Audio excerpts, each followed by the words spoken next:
अत्यंत हे सरकार आधीचं घटनाबाह्य पद्धतीनं चाललं.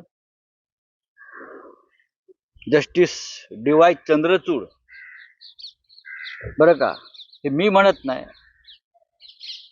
Justice DY. चंद्रचूड यांनी घटनापीठावर बसून महाराष्ट्र असेल, त्यानंतर जो आता संभलचा विषय आहे, वर्शिप ऍक्ट, हे सगळे त्यांनी अत्यंत घटनाबाह्य कामं करून देशामध्ये एक प्रकारची आग लावली. महाराष्ट्रामध्ये घटनाबाह्य सरकारला सुप्रीम कोर्टानं संरक्षण दिलं, त्या डी.वाय. चंद्रचूडजी होते. आणि आता त्याच पद्धतीनं पुढे हे घटनाबाह्य काळजीवाहू सरकार आहे. हे काळजीवाहू सरकार, केयरटेकर गवर्नमेंट, ये भी संविधान के खिलाफ है. हे सुद्धा काळजीवाहू सरकार 26 तारखेला मुदत संपलेली आहे विधानसभेची. नवीन विधानसभा 26 तारखेला नवीन सरकार हे अस्तित्वात येणं हे घटनेनुसार आवश्यक होतं. आता हे त्यांचे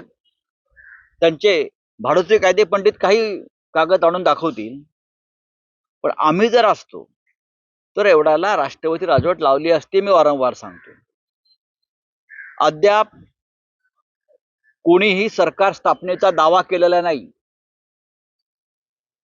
निकाल लागून किती दिवस झाले? 10 दिवस होऊन गेले. 24 तासामध्ये खरं म्हणजे एवढं बहुमत आहे, सरकार स्थापनेचा दावा करायला पाहिजे होता. अद्याप ह्यांच्यापैकी कोणीही सरकार स्थापनेचा दावा का केला नाही? का केला नाही? बहुमत आहे ना आपल्याकडे, सरकार स्थापनेचा दावा आपण केला नाही.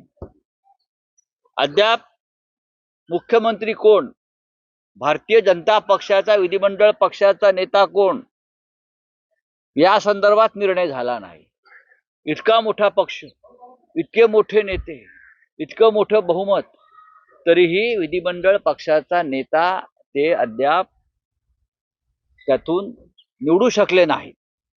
सरकार स्थापनेचा दावा नाही. अद्याप राज्यपालांना कोणी भेटलेलं नाही जाऊन सरकार स्थापनेसाठी, आणि राज्यपाल चालू देतात काळजीवाहू सरकार घटनाबाह्य.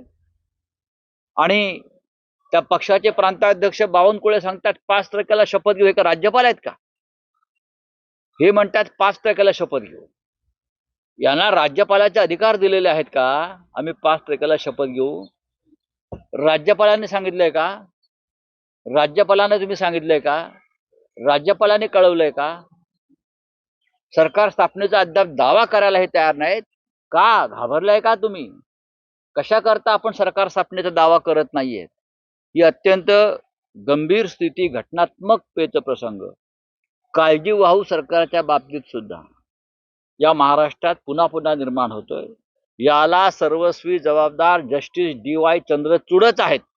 सुप्रीम कोर्ट आहे, निवडणूक आयोग, हे सगळ्या घटनात्मक संस्था या महाराष्ट्रात जो फियास्को झालेला आहे त्याला जबाबदार आहेत. फडणवीस काय सांगतात आमचे?